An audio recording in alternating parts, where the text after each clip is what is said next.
آخری عشرہ یہ پورے رمضان کا عطر،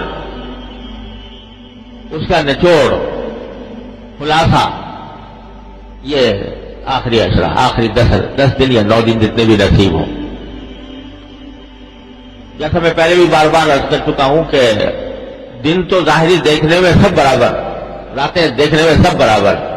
سورج اس میں بھی نکلتا ہے، اس میں بھی غروب ہوتا ہے، اندھیرا اس میں بھی ہوتا ہے، اس میں بھی ہوتا ہے، لیکن کسی خاص دن یا کسی خاص رات کو جب اللہ تبارک و تعالیٰ اپنے فضل و کرم سے یہ فرما دیتے ہیں کہ یہ میری ہے، یہ میری ہے، میرے رحمت کی ہے، میرے انعامات کی ہے، تو وہ رات اور وہ دن دوسرے دنوں اور راتوں پر سبقت لے کر پہنچا جانے، کہاں سے کہاں پہنچ جاتا۔ تو یہ 10 دن جو آنے والے ہیں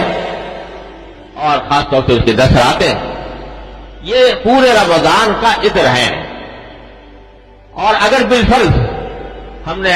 18-19 دن جو ہیں، 20 دن وہ غفلتوں میں گزارے ہوں، اور فرض کرو کہ رمضان کی ساعتوں سے جو فائدہ اٹھانا چاہیے تھا وہ اٹھا نہ پائے ہوں، تو اللہ تعالیٰ نے یہ 10 دن دے رکھے ہیں کہ چلو اگر اب تک کچھ نہیں کیا تو ان 10 دنوں کے اندر میرے پاس آ جاؤ، ان 10 راتوں میں میرا قرب حاصل کرو۔ اللہ تبارک و تعالیٰ نے یہ 10 دن بڑے عجیب رکھے، اور بعض روایتوں کے اندر آتا ہے کہ